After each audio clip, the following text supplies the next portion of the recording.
Branches and weeds.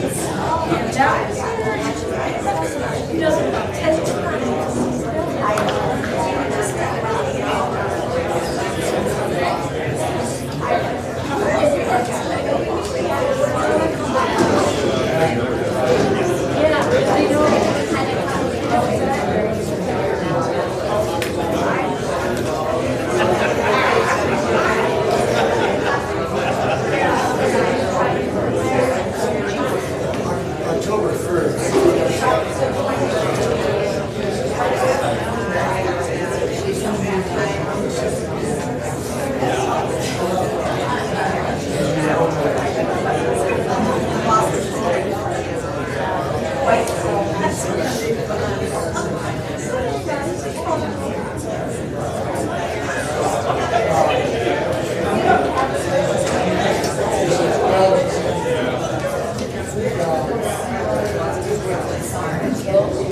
Wesley has a picture. Hi, how are you? Good, you?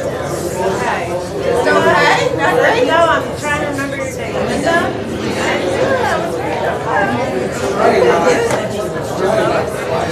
Janine. Okay, I know it. Huh? Janine. Janine. Janine. Like Debbie? No, like J. J-A-N-I-E-N. There's an S in there. Spell it out. Janine. I am terrible at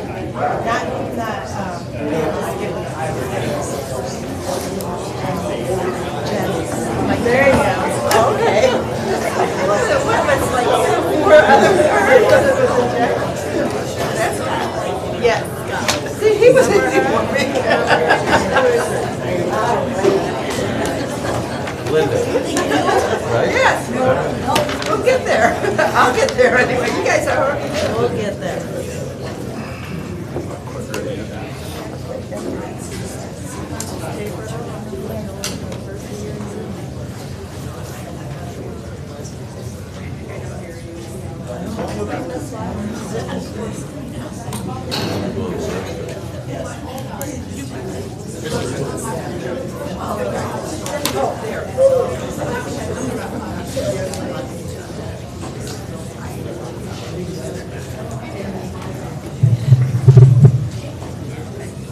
I thought you said, oh, sure. Okay.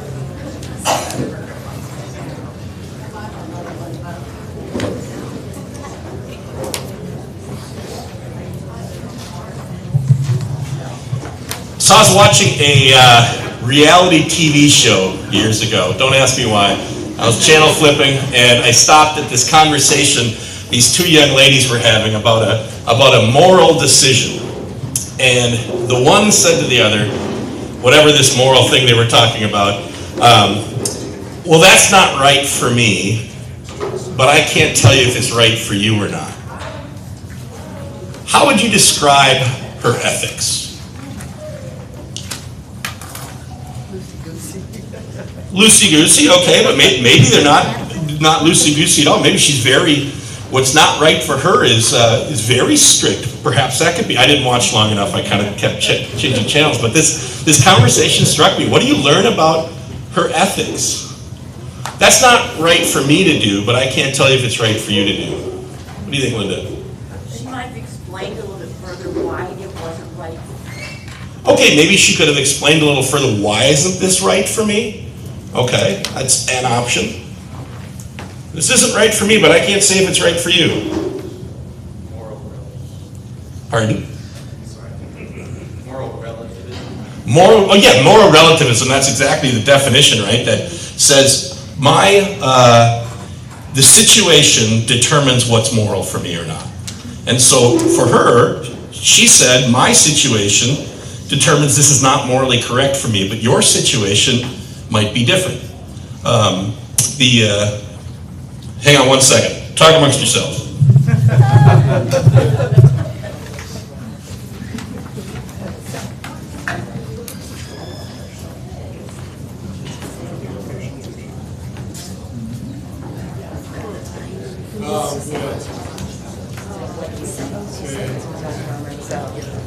It doesn't sound like she has God's view.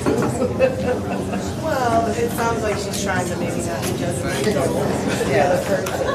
Maybe their life circumstances are different from her. Yeah, but we're talking Morals or not. That's Yeah, and it's kind of like what feels good for you feels good. But if you went back to the Bible, it's what got the Jews in trouble because they said that basically whatever feels right for yourself, it doesn't matter what God has said. And that's why they got,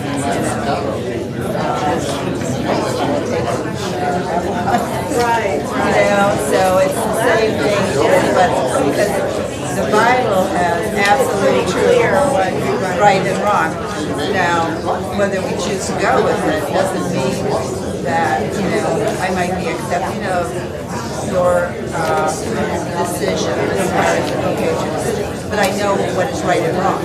And I might be wrong, but I know I'm doing it right. Sorry about that.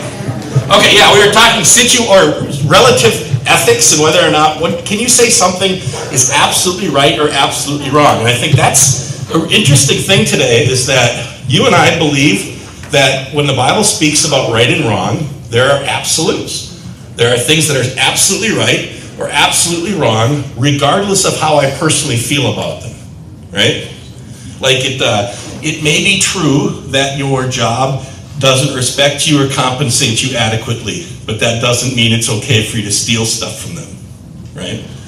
That the situation doesn't determine our ethics. What determines what's right or wrong is what God says. But now, what we're going to talk about today is the skeptic's doubt about the Christian ethics and whether or not Christianity is a straitjacket that robs me of my freedom. Take a look at the top quote there. People say that the Christian belief in an absolute, one-size-fits-all truth that is objectively true for everyone is subversive to our individual and communal freedom. Christianity is an enemy of authentic personhood, social cohesion, and even freedom. Again, the author of The Reason for God invites us to go ahead and to explore the doubts you and I might have about our faith, that they might serve as antibodies to skepticism that others might bring, and also that we might have the ability to find a common ground with the people with whom we're trying to witness or share the gospel with. If we can understand our doubts, maybe we can understand theirs. And so the doubt that we're talking about today is whether or not can there be such a thing as an absolute truth that is one size fits all? And does that statement of truth then do what the skeptic would say, which is subversive to our freedom. It's an enemy of authentic personhood. Take a look at number 1. There's a quote from a couple of skeptics. Christians believe that they have the absolute truth that everyone else has to believe, or else, said Keith, the young artist living in Brooklyn. That attitude endangers everyone's freedom. Yes, agreed Chloe, another young artist. A one-truth-fits-all approach is just too confining. The Christians I know don't seem to have the freedom to think for themselves. I believe that each individual must determine the truth for him or herself. How about number 1 and 2? What do you think is driving these comments, and when have you had similar thoughts? How would these skeptics define freedom? Who wants to try one of those, 1, 2, or 3? I'd say younger people just don't want boundaries. Younger people don't want boundaries, okay? Like, can we think of examples of that? I think of those young people in the late 60s dancing around, smoking their weed and listening to the rock and roll, and they didn't want boundaries either. Holly. Okay, no one likes to be told what to do? Okay, maybe that's getting after number 2. Debbie, what do you got? They want no consequences for their actions. No consequences for their actions. Yeah, maybe. So how about, this is the harder part. Let's take number 2 and ask, how do we feel this way sometimes? Because we say, no. I believe one truth fits all. How do we not, though? When are we tempted to think like a situational ethicist? The Bible's really old and things are different these days. Yeah, the Bible's really old. Things are different these days, especially the things that I personally want that are different than the Bible, right? This is where we as Christians run into this situational ethics where we're fine saying that there's absolute truth until it comes to saying something about my life. Like maybe I want to do this thing, and I know the Bible says no, and so then what do I do, right? Done. Hard way is your family. Oh, yeah, that's the other one. If it's your family, right?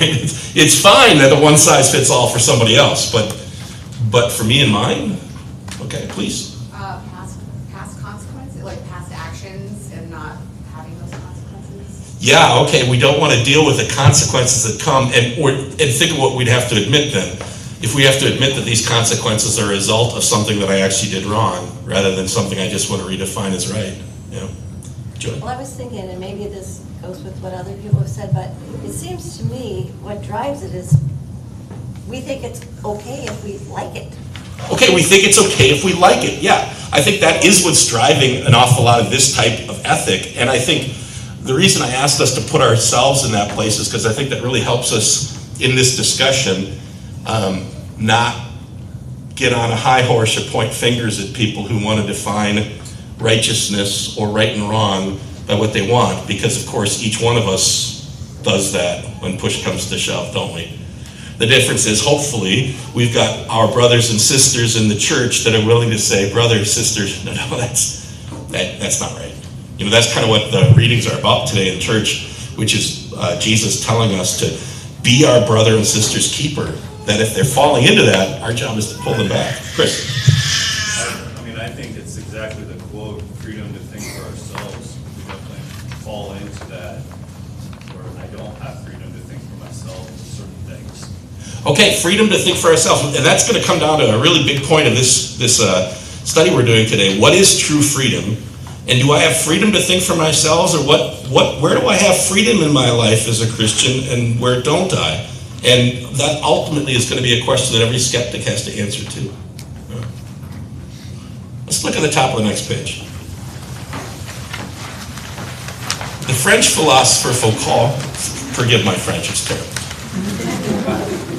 Truth is a thing of this world. It is produced only by multiple forms of constraint, and that includes the regular effects of power. Inspired by Foucault, many say that all truth claims are power plays. When you claim to have the truth, you're trying to get power and control over other people. But number 4, he says truth claims are power plays. What's your reaction to that statement? What do you think? I think in some ways it would be a true statement, but at the same time, it's like making an absolute of something that isn't absolute. Like 10th commandment say, thou shalt not kill. That would be, you could say that's a power play on people to not get vengeance on somebody that was hurt by somebody else. Okay, so Linda said that it could be a power play in some instances if you're talking about absolutes, like if you took a part of God's word, like the fifth commandment, and said, and used it for your own designs, I guess. Yeah. Dawn? If you take it outside of religion, but if you first say truth is a thing of the world, to some extent, yes, but truth is truth. Like, you used the example before that people can believe the earth is flat, but it's not. The truth is it is round. So there is a truth to everything. Whether we want to agree with it or not, it's different. It's some of this comes down to our postmodern world. We throw that term around an awful lot, but a lot of times maybe we don't understand what it means. But when it comes, postmodernism espouses multiple truths, but there can more than one truth can be true, which is hard for us to imagine because we think about things. And I don't agree with that. Before I explain it, it'd be like saying the world is flat and the world is round. And if the world is flat to you, that's your truth. If the world is round to you, that's your truth. But they're both equally true to you. Of course, we would say, well, no, it's one or the other. It's either flat or it's round. You're right or you're wrong. Postmodernism says, no, it's your truth can be true to you. And I one time read a great description of postmodernism. And I'm going to get this a little bit wrong, but you'll get the point. That when it comes to postmodernism, it's like umpires calling balls and strikes in a baseball game. In the pre-modern world, there was the balls and strikes exist as balls and strikes, and regardless of how the umpire calls them. In the modern world, the umpire says it's a ball or it's a strike because I called it. And in the postmodern world, it's neither a ball nor a strike unless I call it. It's a very big difference that says truth doesn't exist unless I create it. And that's a little bit of what this French guy's getting at. And the point he's making here is you're creating truth, and if the truth is a product of the world, well then what are you doing by claiming to have truth? We understand truth as a power play, and not always in a bad way. Like as parents, how do we use truth as a power play? Your children. Yeah. Guiding. Okay, guide them. Like, why do I have to do this? And our answer is, because I said so. That's truth as a power play, right? It's not necessarily bad, but that is truth as a power play. How are skeptics feeling that Christianity is truth as a power play? Because it limits what you can do, even though you shouldn't do it. You could take the abortion issue. I have a kid who may have Down syndrome. I don't really want a child that has Down syndrome. So therefore, if I eliminate the child before it's born, then that's okay. Okay, yeah, taking moral issues like, say, abortion, and then saying that truth is a power play, saying if you're going to say abortion is wrong according to the Bible, then you're keeping me from exercising my freedom of choice about whether or not I want to keep this child, or probably they wouldn't call it a child if they were making that choice, right? Yeah. Yeah, definitely. The skeptic world would see that as truth as being a power play. Well, number 5 there. Some people argue that Christianity, with its rules and exclusive truth claims, is repressive to both individuals and communities because it divides communities rather than unites them, because it diminishes our humanity by robbing us of our freedom to determine our own path. How do you respond? I don't believe that. Scott says he doesn't believe it at all. Okay. What's wrong with it? You read this, you hear this a lot, but you only hear it in one direction. I think Dr. Keller makes a really interesting point in his book, which is that communities, by definition, have shared standards of some sort, right? And if you don't abide by shared standards, that means you're not part of a community, and it has nothing to be divisive about it. He made the point, like, imagine people. Someone who sits on the board of the local LGBTQ plus some kind of community group, and someone who sits on the I'm not going to come up with a good name for this, but someone who sits on a board that manages the nuclear family and advocates for a biblical picture of marriage. Now, if the board member of the LGBTQ plus association came out publicly and said he no longer believed that homosexuality was a correct posturing of sexuality in the world, there would come a point at which his community would say what? You can't be a board member anymore. Yeah. In the same way, if someone who was on the council for the commitment to the preservation of biblical marriage came out and said that he was no longer in favor of heterosexual marriage, but was in fact advocating homosexual marriage, eventually his community would say what? You can't serve on the board anymore because you're not representing the standards of this community. And so it's not the position that someone takes in regard to truth, but the fact that you have a position that is what finally divides somebody from community, not that it exists. And so it's interesting that like an LGBTQ plus organization which would trumpet themselves on inclusiveness and inclusivity would have absolutely no problem excluding a board member who didn't share the standards that the organization is pushing, right? So it's not our position, or a Christian position is not what divides communities. What divides communities is different standards of belief. And that doesn't matter if you call yourself inclusive, exclusive, or anywhere in between. I thought that was a really important distinction that we have to remember. Well, the truth too is that all of us live by rules. Say that again? All of us live by rules. All of us live by rules. That's a really important point. People that want to say Christianity is a straitjacket because it's got rules, they live by rules too. Everyone has rules. In fact, when you're raising teenagers, if you haven't raised teenagers yet, keep this in mind. Teenagers are the ones you think don't like rules. That's not true. What they like to do is test the boundaries that you set up.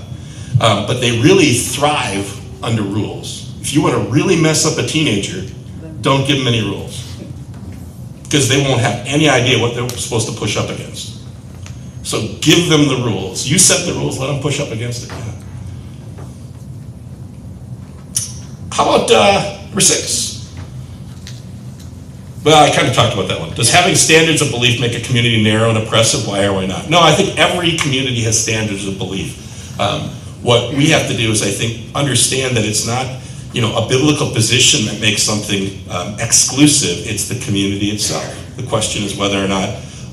Now, here's a better question: is the community that we're talking about, the community of the church, does it have standards of belief? Yeah. Absolutely. But does that mean that the church should be narrow and oppressive? No. Absolutely not. Right, Ashley? I think that it's hard because if we're talking about the community of Christianity, that's every Christian church. So if somebody says, well, Christianity it's divisive and it's a slim thing, well, that means what you believe, Jesus died for you and you're going to heaven. That's a very exclusive statement, and that's true of all Christians. That's what we believe. But the churches in general are groups. They're clubs of people, and it's how you choose to worship and how you choose to push your Christianity into practice. So that's really not exclusive. I mean, there are many different churches. Yeah. So, and I think what he's going to talk about in this chapter would be not thinking about individual congregations, but he would say Orthodox Christianity as a community. And by Orthodox Christianity, he would kind of espouse it the way you just did. Believe that Jesus died on the cross, rose from the dead for our salvation, and he is the exclusive door to heaven. That's Orthodox Christianity. Now there are certainly people that call themselves Christians that don't subscribe to that, and they're still called Christians. We probably shouldn't, right? They probably should be called something else, because that core of Orthodox Christianity is the one thing that makes Christian churches Christian. Yeah. All right, let's discuss some things in small groups here. Take a look at 7, 8, 9, 10. Maybe you'll have time to talk about them all. Maybe you'll have time just to talk about one or two. Number 7, some people argue that Christianity with its rules and exclusive truth claims is repressive because it divides. How would you respond? That's a little bit of what we had up in number 5. Number 8, some people argue that people should decide for themselves what's right or wrong. How would you respond? Number 9, it seems that people do not have a problem with rules in general, but some would say that certain rules in the Bible, such as those about sex, restrict individual freedom. How would you respond? A skeptic said, I believe there are some rules or stories that basically think that homosexuality is a sin. I think it might be a rule that in spirit was trying to be helpful, but played out in a contemporary society can be very problematic. How would you respond? Ready, set, go.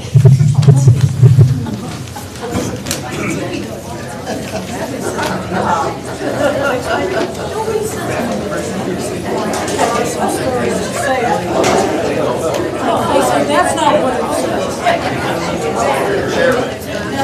Basically, they're absolutely.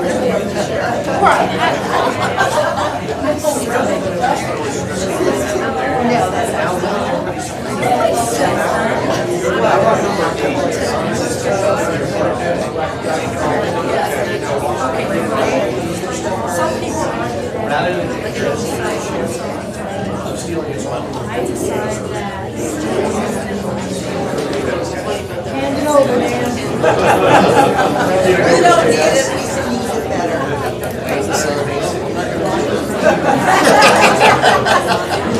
They're not very nice.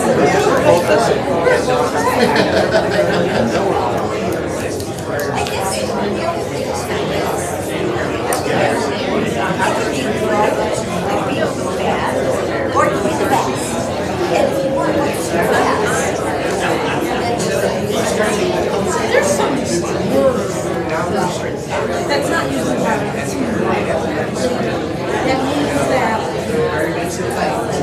when you do things, that you mean it well, it's a good deed. As opposed to means to I don't think those are what used to be called. But I think that ties in.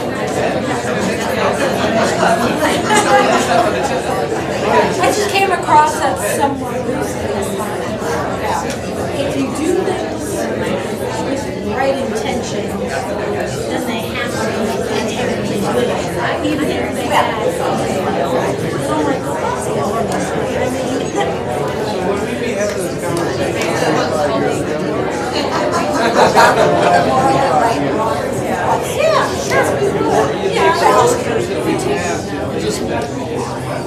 I would say maybe a generation.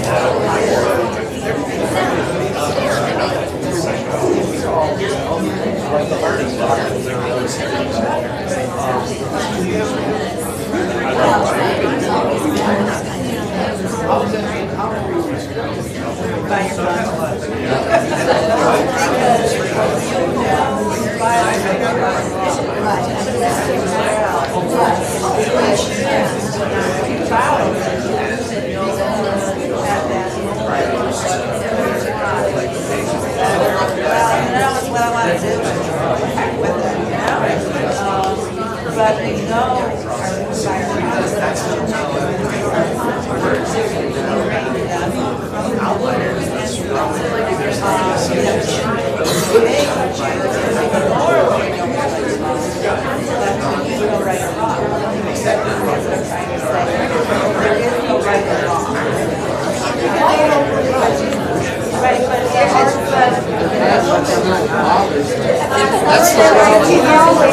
social construct.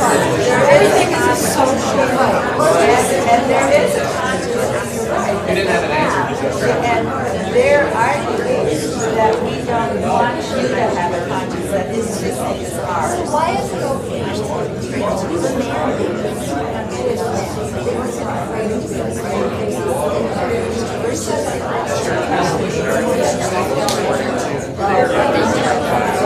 well, because they never always You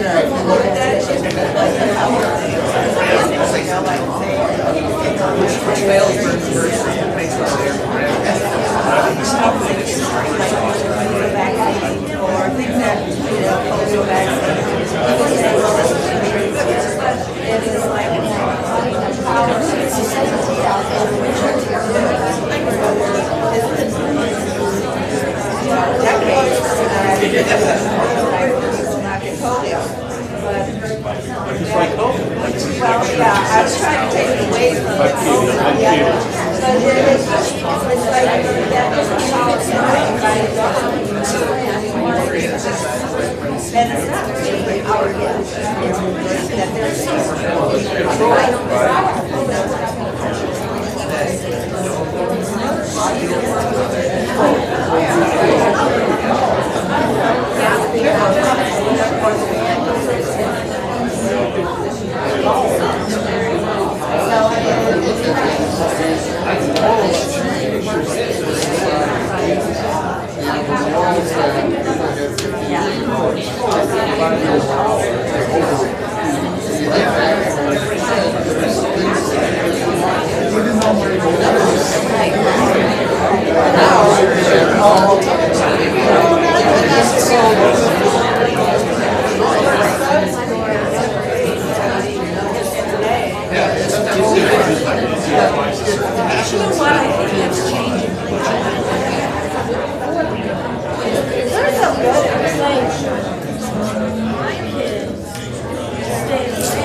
That's a different subject.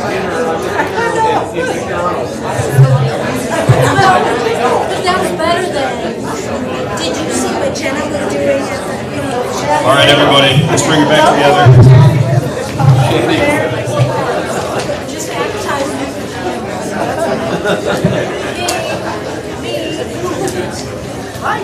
Wow. A younger. I got a haircut. While you guys were discussing. Let's start with number 7. Hopefully you guys have enough time. Some people argue that Christianity with its rules and exclusive truth claims is repressive to both individuals and communities because it divides communities, robbing us of our freedom to determine our own path. How would you respond? What did you guys come up with?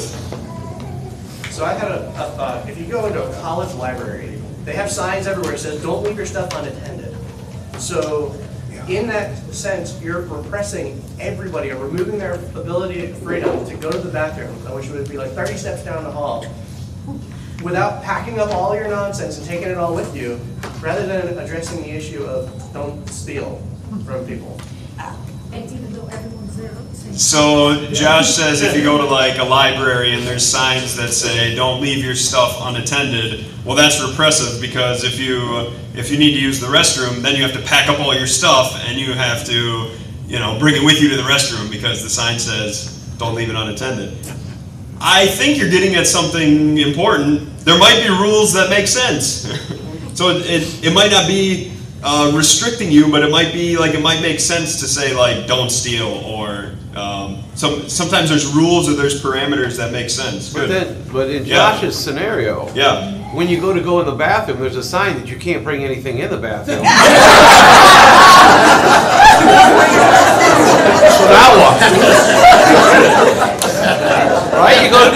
So the comment was made that in the bathroom there's signs that say don't bring anything into the restroom. And so now we have conflicting rules. So then I guess you pick whichever one you want to follow. So there you go. You have the freedom of choice. Yes. Also, in that same scenario, you have the whole, should I risk it and just go to the bathroom without taking all my stuff? Or do I just leave, pack up all my, do I take that time to pack up my stuff and take it with me? Or ask somebody to help? Or find other scenarios so that you can still leave your stuff and go back? Well, it's when you put your value in it. Do you value your stuff? Yeah, okay, good. Do you trust the people around you? Yeah, okay, yeah, so there's comments being made, how do you value your stuff? Do you trust the people around you? And I think the people around us are in a situation that can impact us. Yeah, over here. But if you trust your neighbor to watch it for you, you're assuming that they share the same truth as you do, that they're not going to take it. Okay, good. So the comments made, if you trust that your neighbor's not going to take your stuff, well then you're assuming that they share a common belief that stealing's wrong. Did you want to add? Well, not exactly that. For example, I was just really talking about. Yes, share please. I think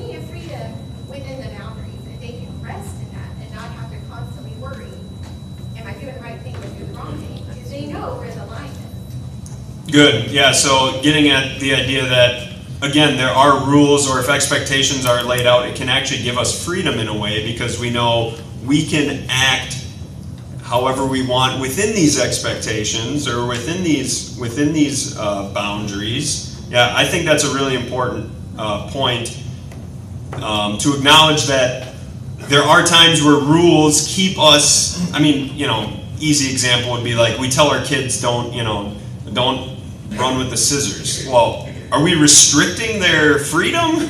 Or could it maybe be for their own good that my 3-year-old doesn't run around our house with the scissors? It's for her good, right? Did you want to add? I was just going to say, kind of what Caleb said, the rules ultimately are beholden to the rule maker and their motivation for setting the rules.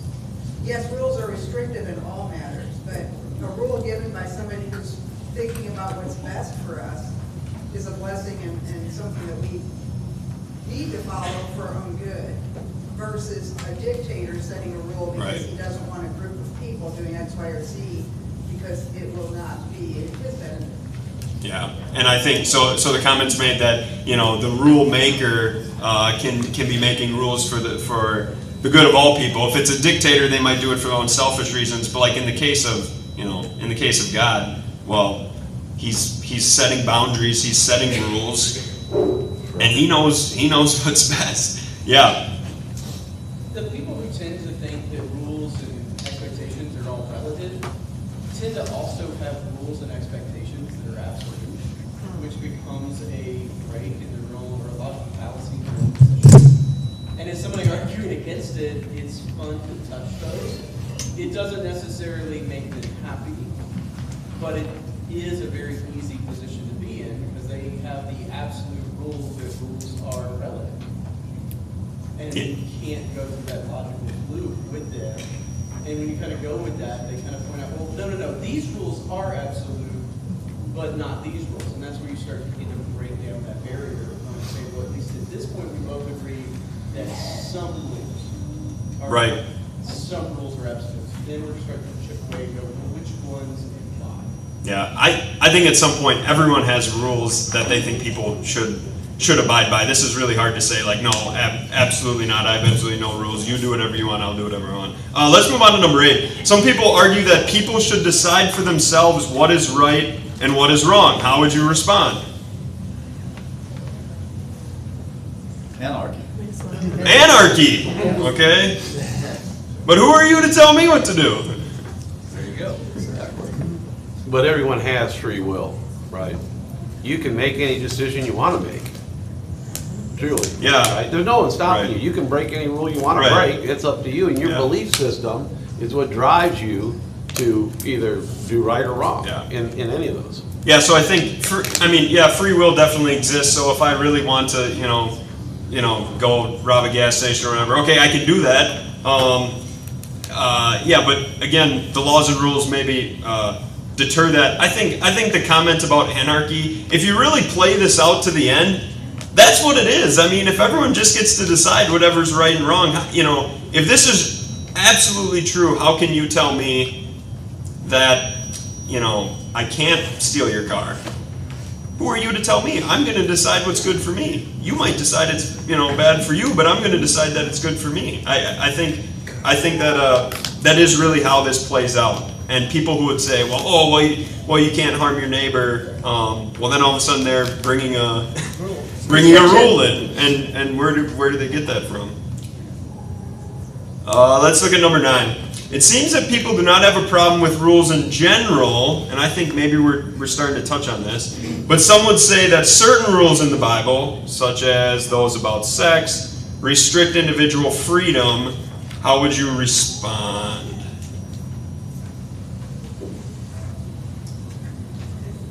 They're hung up on instant gratification and not long-term consequences. Okay, so the comments made up front here, we're thinking about there's instant gratification versus long-term consequences or benefits in the instance of doing things God's way. Yeah. What about the rule that says love thy neighbor? Okay. Do you want to expand? No, I don't. I don't like it. Yeah, so maybe, I mean, if I know where you're going with this, so maybe there's, yeah, maybe for my own selfishness, maybe there's, you know, gratification that I desire, but what about the idea to love thy neighbor? Is that kind of what you're getting at? Yes. I can love you, but that doesn't mean I have to enjoy or join you in your gratification. Okay, I like that. Yeah, so I can love you, but I don't have to join in or or approve or okay. Other thoughts? Well, just sometimes, you know, we have rules that are we want to do what is best versus, you know, you can ignore it and end up with something bad. Yeah. And the rules help us get the best. Yeah. So rules help us get the best. Yeah, rules help us get the best. And I think, I think, you know, when it comes to sex, again, if you play this out, where does it ever end? So I think in general, people agree that there should be rules concerning sex and sexuality, but where's that line? And I think, you know, again, if you play this out, it's anarchy.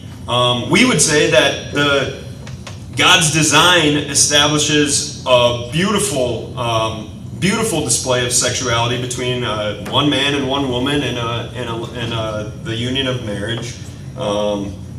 Does that restrict us? Our sinful nature would maybe say yes, but I think if we're really thinking, if our new man if we're thinking with a clear brain, we're saying, that's actually an amazing thing, and it's good for my relationship with my spouse, it's good for the relationships of the people around us, it's good for our, you know, communities. So I think we would definitely agree that, you know, God's design, one might call it restricting, but I think we see the great blessings there. How about 10? A skeptic said, I believe there are some rules or stories that basically think that homosexuality is a sin. I think that might be a rule that in spirit was trying to be helpful, but played out in contemporary society can be very problematic. How would you respond?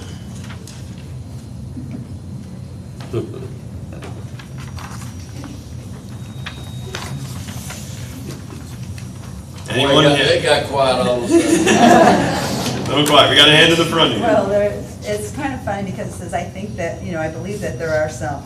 Well, there are rules against homosexuality where it is defined as not being the way God intended the human species to go as far as their sexuality. And playing out in contemporary society, the only reason it's problematic is because we have decided that we're not following God's rules, and what He has laid out is the best process for people. But we're just doing whatever I feel is good and whatever is not. And if you're going to take it even a step further, the division of and just even take out God's word and just look at species from a biological standpoint, reproduction.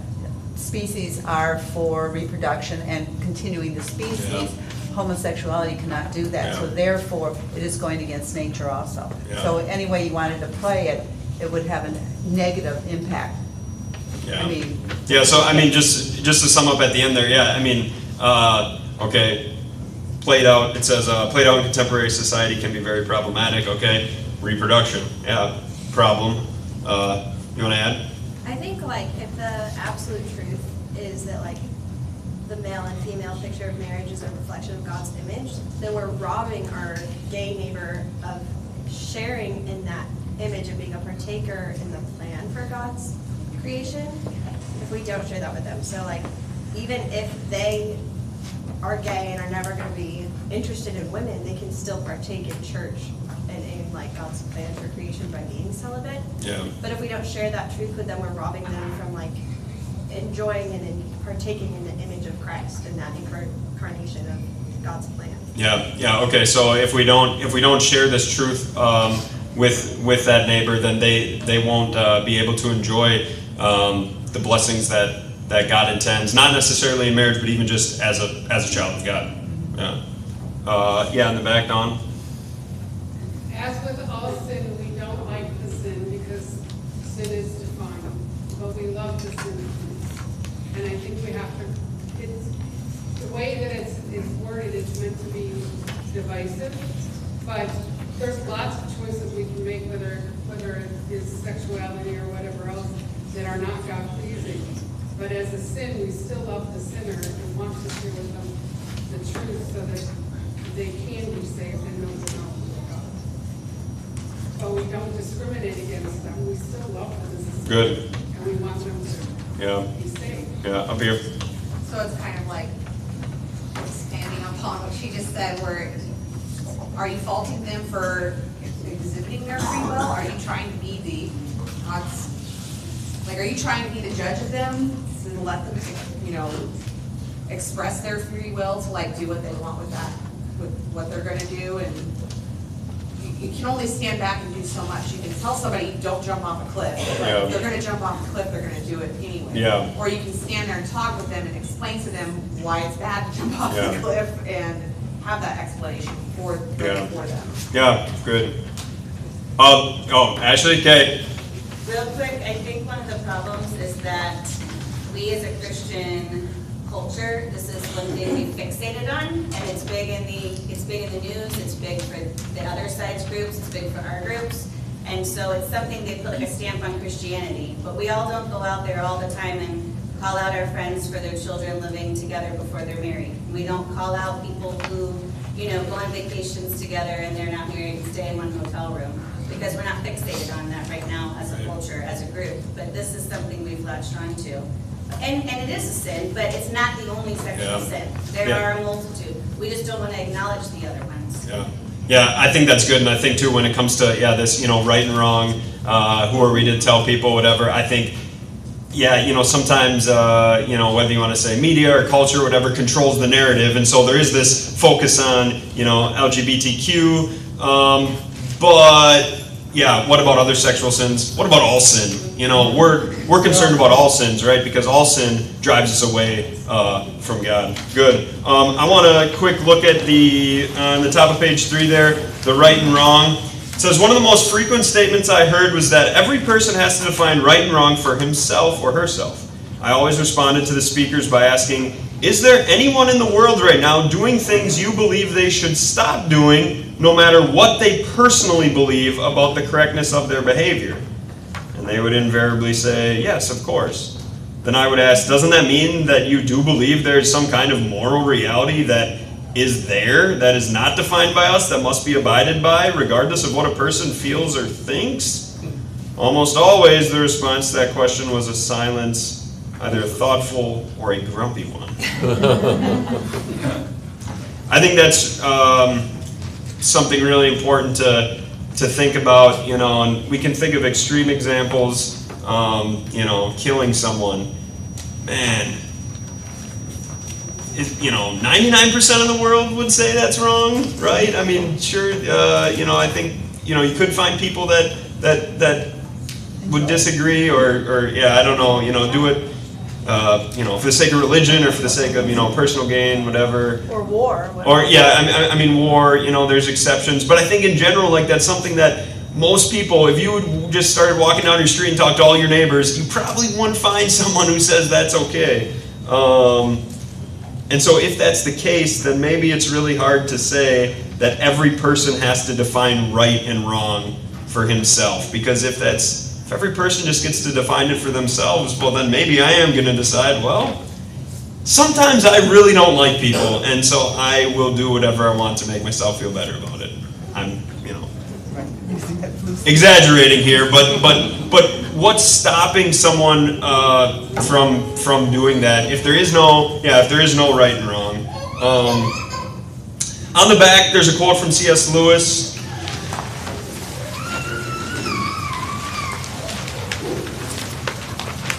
C.S. Lewis, love anything and your heart will certainly be wrung and possibly broken. If you want to make sure of keeping it intact, you must give your heart to no one, not even to an animal. Wrap it carefully around with hobbies and little luxuries. Avoid all entanglements. Lock it up safe in the casket or coffin of your selfishness. But in that casket, safe, dark, motionless, airless, it will change. It will not be broken. It will become unbreakable, impenetrable, irredeemable. The alternative to tragedy, or at least to the risk of tragedy, is damnation.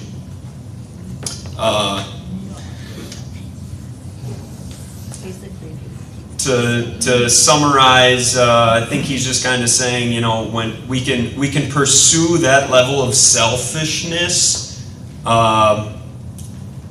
but it leads away from what God wants from us. And he says, you know, as we avoid that, it leads to damnation.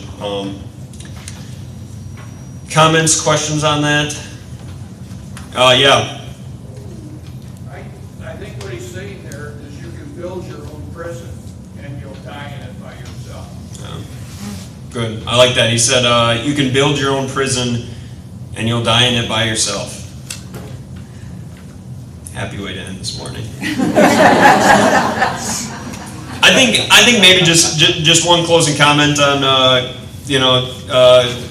lesson 4 here. Christianity is a straitjacket. I think we see in extreme examples that God's law is really looking out for our own good. People that I think we're tempted to claim that freedom of choice is the ultimate good in this world, and yet I would, again, if you look at extreme examples, would the addict say that freedom of choice is the ultimate good? They might at first, but they might also get to a point where they say, man, following rules would have been better, because is being an addict freedom? I would say no. And I think people that try to say Christianity is a straitjacket, they assume that me being able to make my personal choices is the absolutely highest good that I could pursue in this life, and yet there's times where we make our own choices apart from God's law that lead down bad paths. All right, any closing comments? Anyone want the last word? Thanks, everybody. Next week, week 5, we'll be back. Reason for God.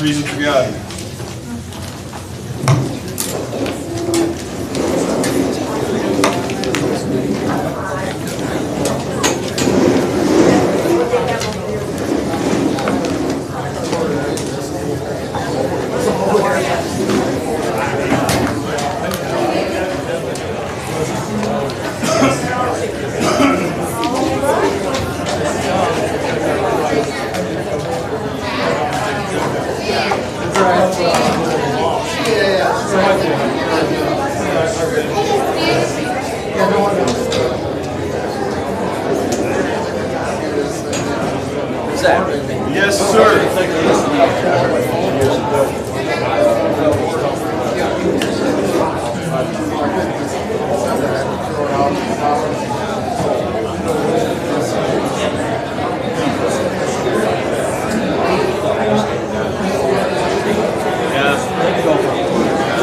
I think either case is a First Commandment. Either case for saying, God, I know that.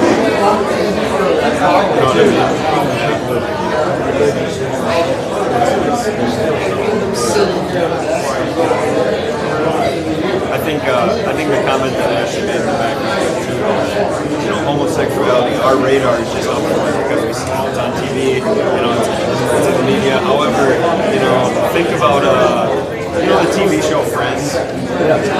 People used to get mad because on Friends it would show, them like in bed together, laying in bed together. Now in the media you watch shows and it shows a lot more than that. But back then, Friends was a big deal. You know what I mean? And now it's kind of like, oh, Friends, like that's just and so I think it just goes in cycles. And right now homosexuality, lights are flashing, everyone's talking about it. Obviously for Christians, that's hard for us. But maybe living together before marriage. That one, we don't care about that one. Like we can be tempted to kind of fall into that too.